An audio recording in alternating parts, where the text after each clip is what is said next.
Kia ora tātou, nau mai haro mai ki tēnei whare, e raru I te maru o tēnei whare, ngā mihi nui ki ngā pai maunga, ki ngā mana whenua o tēnei rohe, ara ko te Āotearoa, ko Taranaki whānui, ko Ngāti toa rangatira, ko Ngāti raukawa, tēnei te mihi atu kia koutou.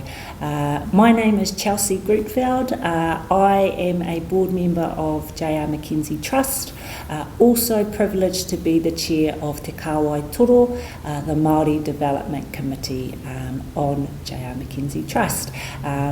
Kia ora. Kia ora.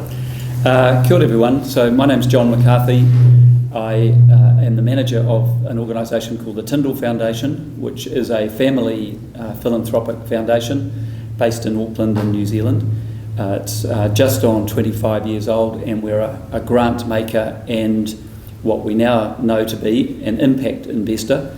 I've been in that role about 6 years or so and have a long background in the kind of social and health services area and managing and in frontline service delivery there. So my family come from an Irish tradition, and we're migrants to New Zealand one generation ago. So I would call myself a Pākehā New Zealander, a non-Indigenous New Zealander, but born and grew up here. And really looking forward to this conversation with you, Chelsea. Yeah. Now, this conversation is taking place in Aaotearoa as part of the Alliance magazine's upcoming focus on Indigenous philanthropy worldwide.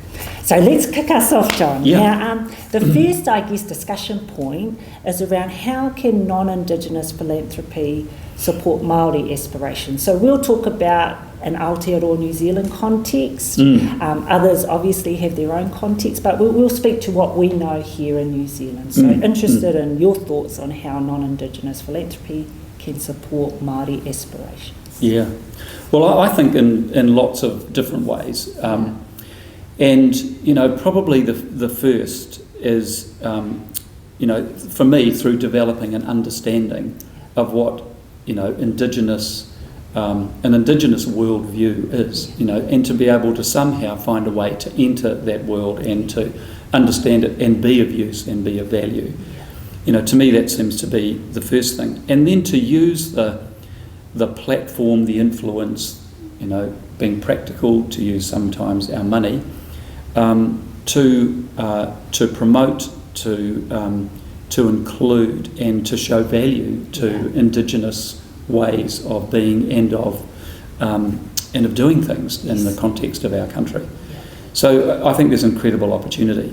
And the challenge, I think, for us is that, you know, traditionally philanthropy, at least in the New Zealand context, which is pretty much a Western kind of model of philanthropy, it seems to me, summarising it, maybe crudely, you know, has not been as accessible as it could be to Māori as you know, as potential applicants for money or for organisations that need money. So I think one of the most useful things we can do is to begin to adapt our processes, our systems, our structures, in order to be more available and useful to Māori. And the challenge that I hear coming from Māori, from Indigenous New Zealanders, is that, you know, for want of a better term, we need to look at how we decolonise our systems, our mindset, our structures, in order to be available and more useful to Māori. So I think we've got some work to do, but if we get that right, we can absolutely be of value and assist Indigenous groups. Now, you raise a lot of awesome points in there, so I'll just pick up a few. And I guess if we start with decolonising our system, our thinking, our practices, and if you can speak to, I guess, the ways in which you've done that, at a personal level, but as a head of a philanthropic organisation, what does that look like? What are the first steps? Look, I think to be honest, we're still learning those, and I don't sit here as any kind of expert, and so, you know, I hope actually that if we were to repeat this interview in 10 years' time, you know, there would be a more eloquent answer and more of a clear pathway, if you like, about how we might do that. So some of the ways I think that we have tried, and we're on the journey, and that I think have been I'm told have been helpful, is to make our front door much more, friendly, I suppose, might be a term. What does our front door look like? If we look like a front door that is only looks like Pākehā New Zealand, only looks like me, if you like, which is the traditional philanthropic, model in New Zealand, and not being critical, then, we understand that that's not a front door that's necessarily very friendly or even looks relevant to Māori. So having Māori staff, having Māori board members, such as you, but not just in token positions, but having them clearly in a role which invites them to be a pathway for Indigenous organisations and groups to not just to come to us, but to facilitate our relationship, building with those organisations as well. So it's a kind of a two-way process. I think for us too, everyone says the first steps are about relationship building, and I totally agree. But I think we've come to understand that there's a step before that. I don't know if you'd agree with this, but there's a step before that, certainly as a Pākehā New Zealander, and that's about us being ready. So, in the philanthropic world, there's a lot of talk about high trust relationships, about whether the philanthropic organisation will, trust a community organisation, trust a Māori organisation or group with its funding. Yes. And I think we need to flip that on its head. The conversation when we're talking about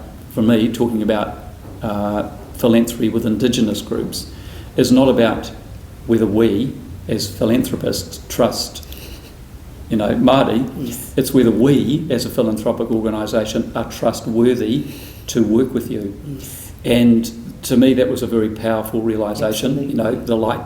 The lights went on that day, and so we recognised for ourselves that we needed to prepare ourselves. In two ways that we have tried to do that.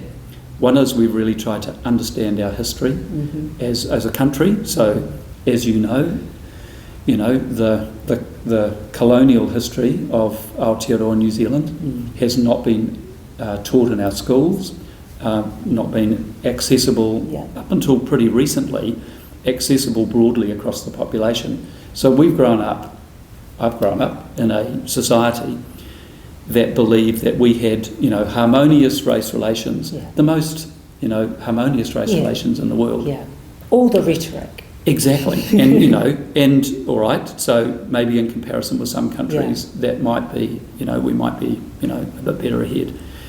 But our history is still one of colonisation, and the kinds of issues that organisations and groups come to philanthropy about are often quite directly the result of colonisation, the loss of Māori economic base, language, culture, tradition, structures. Which hasn't ended actually. Colonisation is a process that is still continuing. Yes, which leads back to that earlier point about how do we decolonise our processes and systems as part of the process of beginning to decolonise and understand and take apart our colonial history. And so, the philanthropic conversation is part of, I think, a wider emerging conversation in Aaotearoa New Zealand about how we might do that. So I think we've tried to prepare ourselves by understanding our history, and just, for some of us, that was new. Yes. We didn't know. Yes. So that, having now known that, it puts some responsibility on us to behave differently and to do things differently. I think the other way we've tried to prepare ourselves is through coming to some understanding of tikanga. Now, for those who are watching this who don't understand what tikanga is, I'm going to give my very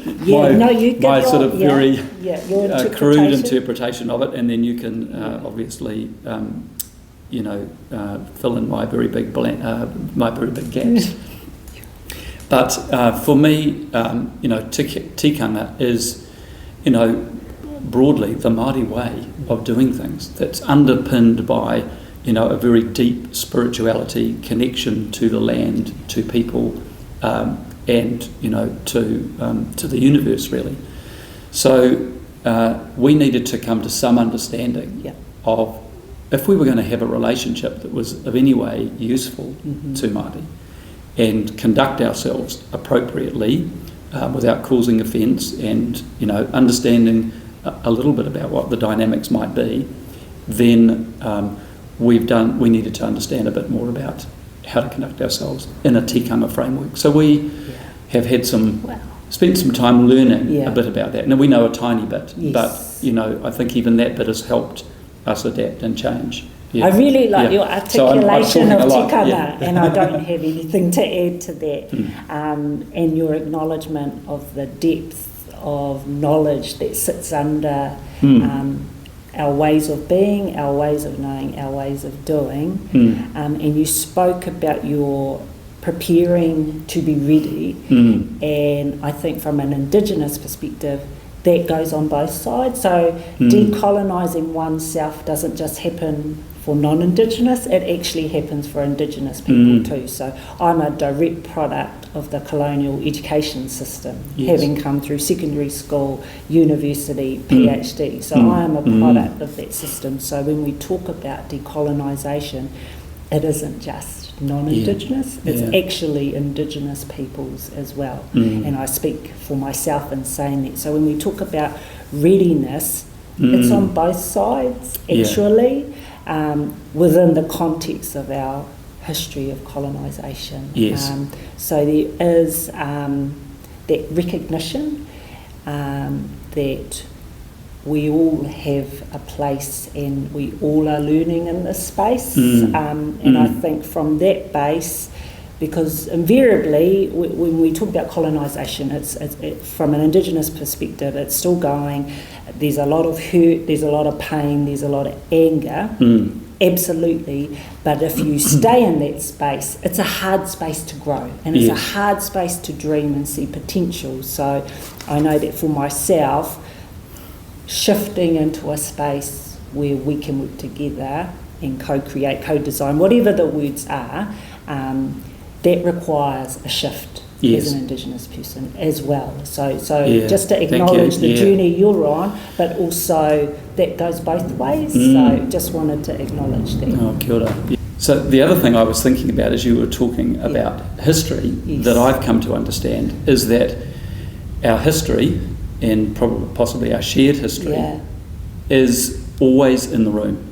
Like it's never not there when we're meeting or, in any kind of relationship with Māori. It's always there. And I've just, there's been a couple of times recently where we've kind of got to a point, say, in a meeting, and things have kind of stopped, and Māori in the room have looked across at each other, and there's just been a little silent exchange, and I've had a moment of realisation. In fact, someone said in a meeting once, we're at that point. And it was just one of those moments where I went, right, history's in the room here. And so, so I think, I'm just conscious of trying to take care of that. That it's a big thing, but it's, we don't meet on ground that is, that is kind of, value free or whatever the word is. There's something there that needs to be acknowledged. And it doesn't mean we can't work past that, but we just have to acknowledge it seems to me anyway. And I think just to circle back to your comment around tikanga and understanding tikanga, so that when we engage and we come together, whether it's for a board meeting, a funding meeting, whatever that is, within a Māori world, we set the scene by linking to the spirit world, by linking to those who have passed, those who are coming. We link to you, your mountains, your people who have brought you to this space. So absolutely, all of that is in the room. And I guess as an Indigenous person, it's that subconscious, like that's just how it is. Sure. We know that, yes. And it's easy to forget that non-Indigenous people, may or may not, but more times than not, don't see that, aren't aware of that. Yes. So it is those kind of the said and unsaid practices, what we bring, the Indigenous, or particularly for Maori, how we frame the discussions, and as you said, that moment of silence, I'm like, yeah, I know what was happening in that moment. Yes, yeah, I'm sure you've been there. That is the norm, or taken for granted for Indigenous people, and again, it's that opening up. So that our non-Indigenous peers and colleagues, we bring them on that journey and help them to understand that as well. Yes. But it seems to me that in those moments, that's when our trustworthiness is tested. Absolutely. Because, in a truly trusting relationship, that would be out in the open. Yeah. And, feedback quite rightly given at this point, we are talking past each other. But there's politeness and courtesy in the room, and often that doesn't get said, and we move on, but we don't really move on together. We miss that moment somehow. So for me, our history is always in the room. Absolutely. Yeah. Were you going to say something? No, I was just mulling that through in my head. So Yeah, because there was something you said earlier that I wanted to just respond to as well. Yeah. And I can't remember exactly the comment, but what I took from it was that, Māori bring things to the table. And I just want to reflect on that a bit from maybe from the perspective of traditional philanthropy. Where it seems to me, again, maybe putting it crudely, that philanthropy gives and others receive, and I can't see it in that way really, and certainly it's not my experience of working with Māori, is that it absolutely has to be and is a relationship of equality, where it isn't one down, where we don't hold the knowledge, resources, power, even though we do hold a huge amount of power. We can talk about that in a minute. But if you want to, but in these relationships, so important that it is a relationship of equality, it seems to me, and that Māori bring things that we learn from and benefit from as part of the work that we might do together. So I've certainly experienced that, and more than someone asked me once, is it about having a shared agenda? And I don't think it is about having a shared agenda. In the end, if the cause of the issues we're trying to deal with in our communities as philanthropy, if the cause of those is colonisation, then the solution, it seems to me, is, as Māori say, is self-determination. Absolutely. So if we're really working from a philanthropic model that supports self-determination, it isn't about a shared agenda, it's about Māori agenda. Absolutely. And what, it seems to me, and what can we do to kind of get alongside and support that? Otherwise it risks not being self-determining.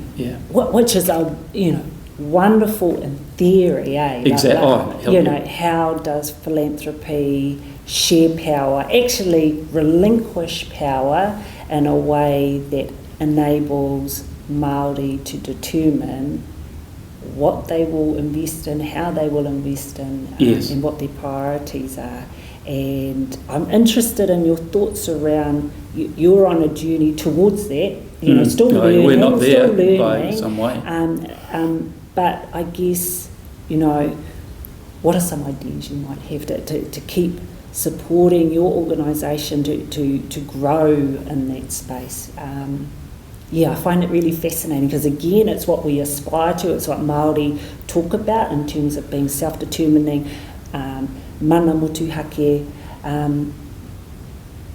but it seems to me to be very few models that are exemplars of that we can look to guide us. So we are very much not fumbling along the way, but learning and growing. Same. Absolutely. But that doesn't mean that we don't keep trying. No, absolutely not. Because I think probably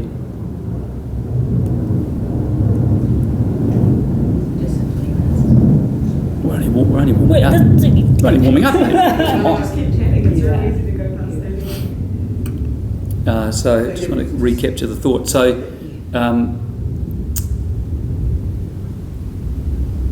so we're absolutely learning like you, know, and certainly don't have all the answers. And it seems to me that, you know, you ask about, you know, what we're learning about how to share power. And I think probably we'll learn that from experience and possibly from, you know, hard experience, but hopefully productively hard experience. And it kind of reminds me at times of when I've, you know, as a funder, groups and organisations won't challenge us because, you know, there's a consequence to challenging a funder sometimes, which means next year's funding might not be there, or, you know, you need not apply, or, you know, the relationship might be at risk.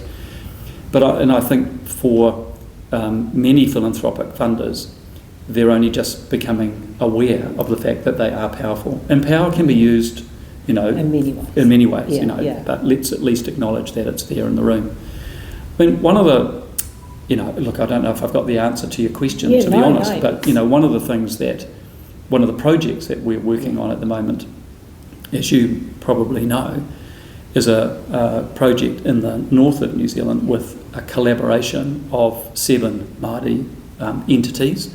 So in the Aaotearoa New Zealand context called iwi, another context they might be called tribes, would they, or nations maybe. So a collaboration of 7 iwi, 7 Indigenous organisations who, having been left out of the government's economic development plan for their region, decided to write their own.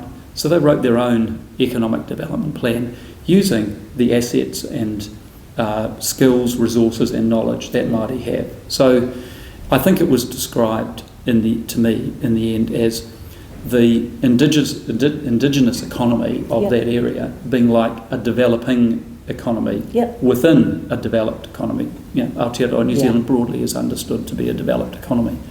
So they wrote their own economic development plan.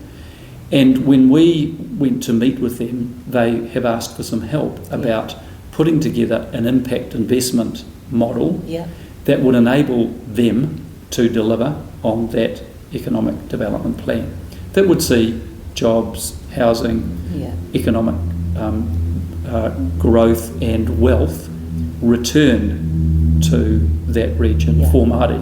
Because 250 years ago, we've talked about colonisation, that process took that away. So how do we restore that? And it's really as an alternative approach as a funder from continuing to fund without being critical, more social workers, more alcohol and drug workers, more mental health people to mitigate against the effects of that. So we are supporting that 7 iwi consortium to put together a structure for how their own economic development plan can do it, which would be self-determining. And so without boring you or going into too much detail, there will be an overarching Māori owned and led charitable trust that will direct everything, and underneath that they will own 2 companies, if you like, one a project development company and one a private equity fund to raise the capital to fund those investments. Now, you know, we've managed to use a little bit of money, a bit of influence, and, you know, maybe a little bit of knowledge and connection, and really then we've got to stand back. And, you know, and it's the standing back I'm interested in. Get the hell out of the way. Actually. And who makes that call? And your maturity as an organisation to know when it's okay for us to step back, and also for your board to have assurance that you've got this, you've got this partnership, you've got this relationship, and it's okay that we step back now. So I'm interested in that process and what happens behind the scenes, because it sounds great, but I know there must have been some pretty robust discussions. Look, I think, you know, it's taken a year and a half to 2 years to, you know, so these to things build. aren't they don't happen quickly. No, it is about taking time to build that relationship, it seems to me. And, so trust has developed, at times it might be a bit fragile because, as we've been saying, history's in the room. And I think our trustees, really, it's risky for them. They do know that. But, they have seen the need to take that risk. And they're courageous people. But without being able to see the end of this, without knowing really what might happen, we are just trusting in some process that we don't yet fully understand, possibly on either side don't yet fully understand. And I don't think we necessarily see it as relinquishing power, but at some level it is, because we do have this understanding that it has to, in the end, be authentically self-determining.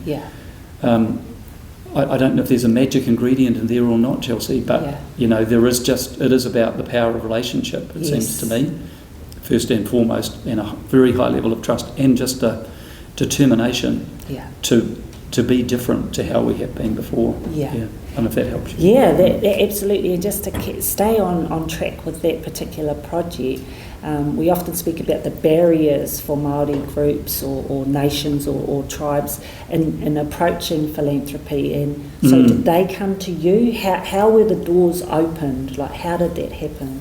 It's interesting that you talk about the door, because for me the story starts with what I call a new front door. And I don't mean our front door as an organisation, but we had a relationship with the region in which those 7 iwi reside for many years. But, we'd funded in quite a traditional way, I think, and no criticism. No one knew any different. So when we sat back a year or two ago and went, are we actually supporting any real difference to be made here? And for whom are we actually trying to make the difference? Where is the need? And who would know best about what that need is and how to meet that need? We kept coming back to, it has to be Māori, who, by Māori, for Māori, that it's who the people were and who the people are. It's their whānau, their families, who are most affected. So we realised that, in all of the other times we'd been to that region, we'd kind of gone through a number of doorways, but never what I call the front door. Exactly as you were saying earlier in relation to your description of tikanga, about the connectedness that you have, with the land and with the universe, really. That you hold that particular responsibility, and in order to engage properly with that community, with that region, actually it was the iwi front door that we needed to go through. So we went and asked to meet with that consortium, and they gave us 20 minutes, half an hour of their time in a very busy day, and we just simply presented ourselves and said, this is who we are, this is what we're on about. If there's anything, we've read your economic development plan, if there's a way in which you think we could help you to deliver on it, let us know. And we left. Turns that traditional philanthropic kind of entry point pathway on its head. Right. Here you are going to the communities. Yes. Sounds simple, but maybe have possibly been the first time they had seen that or experienced that. Could well be. So we spoke about, John, why is it so important for non-Indigenous, well, let me reframe, why is it so important to support Indigenous models of philanthropy in the here and now? Well, to me, again, without being critical, I think the traditional approaches of philanthropy and in the sort of Aaotearoa, tradition of philanthropy so far, it's very much followed a kind of a Western, tradition. And the feedback that I continually get from Māori is that it's just not relevant to anything almost that they're doing. And so when I hear stories of Māori self-determination and kind of go, what was the philanthropy contribution to that? It's like, There's no philanthropy contribution or even involvement in it. So it's like we're moving past each other. Yeah. Here's good intention from the philanthropic world to support Māori to, achieve success in a range of different areas, or overcome some of the challenges from colonisation. And there's Māori, meantime, just getting on with it. Absolutely. And we're just completely working past each other. So I think why it's important now is if there is, and if Māori want this, if there is not going to be an opportunity for collaboration and for the resources, knowledge, skills, power of philanthropy to work alongside the skills, knowledge, resources, power of Māori, then we better crack on quickly, because we're beginning to lose each other, it seems to me, in that. So to me it's critically important that we do this quickly.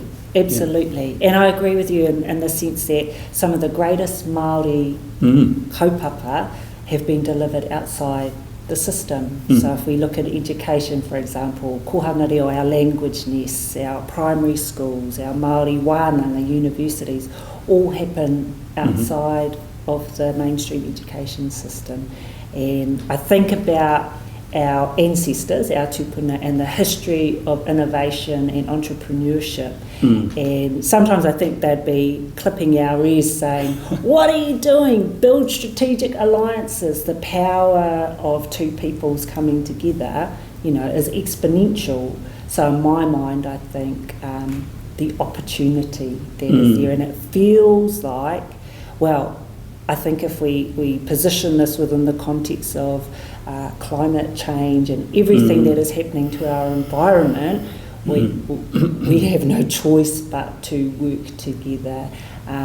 But work together in a way, as you said, that is mana enhancing, so is respectful, but also acknowledges the deep knowledge and connection that Indigenous peoples have to land, to the water, to the sky, to everything, and how that can support us all actually to thrive.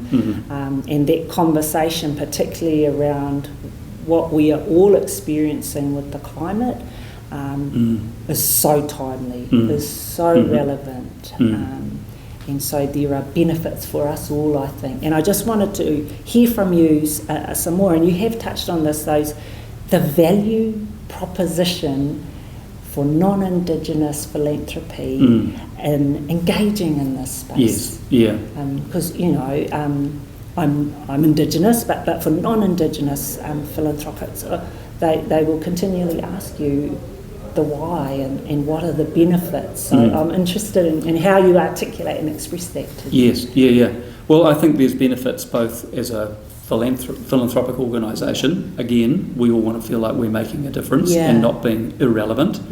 So that's one potential benefit. But I think there are broader benefits, and you've touched, it seems to me, on some of them.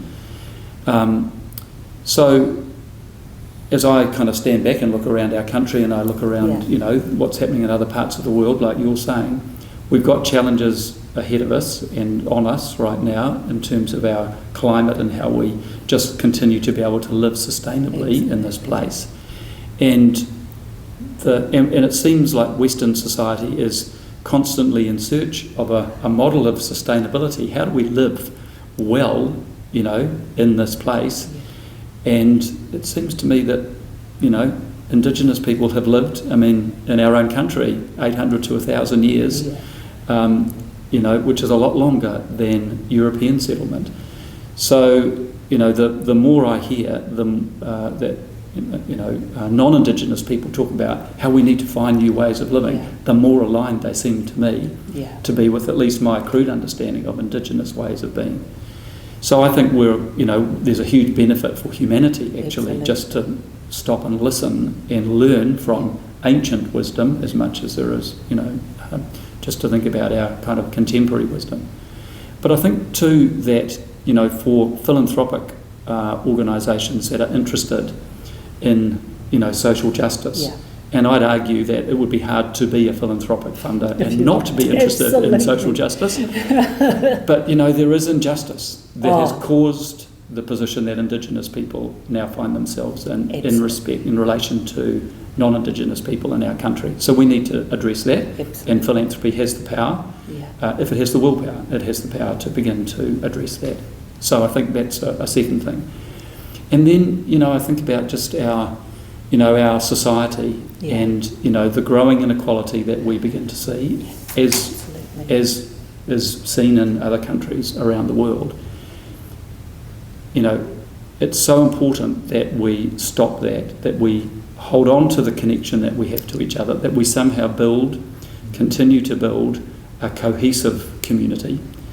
And so if philanthropy is contributing to that, then in its own humble and small way, it's actually contributing to nation building, to building a nation that's probably going to be built, hopefully going to be built, on a different basis than what the last 250 years of our country's history, our relationship between Indigenous and non-Indigenous. And that's the opportunity, I think, here. Again, in its own humble and small way, but potentially powerful way, philanthropy can contribute to that. And it's who would not want to contribute to that? You raise a great point there around philanthropy, and if social justice is not the kaupapa or one of your focus areas, then yes, that's a challenge. Yeah. So and I'm stoked you brought that up, like particularly for J R McKenzie Trust and our vision is socially just and inclusive Aaotearoa. So that po of it is unacceptable that modern day Aaotearoa has such inequities across all indicators, whether it's justice, incarceration, health, education. So there is such huge opportunity for us all to contribute to eliminating those inequities. Yes. So I think it's a privileged position totally. to be in. Yeah, absolutely. And my sense of the people I've met in the philanthropic sector, and you kept echoing those words around humble but small, I think is a very important element of particularly the New Zealand philanthropic people that I've met, is that focus on humility, trying to be respectful, but mindful that we're all at different stages in our learning and experiences of colonisation and what it means to live in New Zealand. So I could go on for hours with the job, but I guess if we wrap up, what are your final thoughts and reflections around, what we've spoken about within a New Zealand context, and I guess, I don't want to say we've got the answers and we've got the model, because that is so not the case. No, this is what's working for us here, or these are the challenges we're experiencing in Aotearoa. But for our international audience, I guess, we spoke about opportunity and potential, and so any kind of final reflections you think that might support non-Indigenous philanthropy who are wanting to engage in this space at a global level, wherever that may be. Yes. Gee, I totally echo your comments that we're just reflecting on our own, experience in our own context, and we're not trying to tell the world anything here, but just reflect here, which is important. Look, I think for me, it's just important to start. I think it's harder to think about starting sometimes than actually just to start. But just reflecting on our own experience, get ready. Be ready. Learn some history. Ask some questions. Understand as best you can the context in which you're wanting to engage in a relationship. Understand that it does mean letting go. It will mean that you are not controlling the agenda, the process, the systems, the timeframes, much at all. Sometimes. We could do a whole kōrero on timeframes. Yeah, that's right. Yeah, that's in the next video. So it's also, it can be very liberating. Yes. And so I think, and there's also a wonderful opportunity, as you say. I want maybe to sound one note of caution, and this might not be my thing to say, but what I've heard too is that, you know, engaging with a philanthropic funder can be a very positive experience for Indigenous people, and it also can be, for want of a better term, a bit seductive, because, you know, money is powerful and, you know, but we've got to take care of it on our side, I think, that Māori don't lose themselves and their essence of who they are and their own, the self-determination, the self-determining piece in allowing, you know, a relationship with philanthropy to divert away from that. So I'm just, you know, absolutely. Just conscious, you know, we've got to be real, you know, it's lovely to talk about how to have, you know, beautiful relationships, and, you know, we've each got to tread carefully along that path, it seems to me. But I still live in hope, in real hope actually, that if we get this right, we've got such an opportunity for our, you know, little corner of the world, but an opportunity, I think, for philanthropy that maybe, you know, we'll be able to share in our own little humble way with the world, because, you know and I know that the model of philanthropy we use is in New Zealand is largely kind of inherited from Western, you know, the Western tradition. And more of us are beginning to talk about there's a different way here. You know, there's a potential for a model of philanthropy that's fit for purpose for Aaotearoa New Zealand in this time, in this place, that draws on the values and the spirituality and the essence of both of us. That in time we'll be able to stop a bit receiving how to do philanthropy from the rest of the world and give back something. Absolutely. And that would be great to get there. I'm just reflecting on, in our committee meeting we've just had today, we had 3 rangatahi young Māori come to our meeting for the first time. So all of them aged 19 years old. And that was the first time we'd had young Māori as part of a committee giving their voice. And what was really interesting was when we asked what have they learnt, what kind of surprised them, they spoke about formalities and adults having so many formalities and why that was. And when they spoke about how they could bring their knowledge to the table, they pretty much flipped our processes on their heads and said, this is what's going to work for us. So when we talk about new models of philanthropy, we just had 3 young people come in and just, that doesn't really work for us. This is how, you know, and that just struck me about actually letting go of power, being open to learning, listening, receiving, inviting others into the space who haven't been there before, and the power that comes from that. So, yeah. Kia ora. Kia ora. I think that's probably us, John. Thank you. Unless there's anything else you want to No, I'm good. Kia ora. Thank you. Lovely.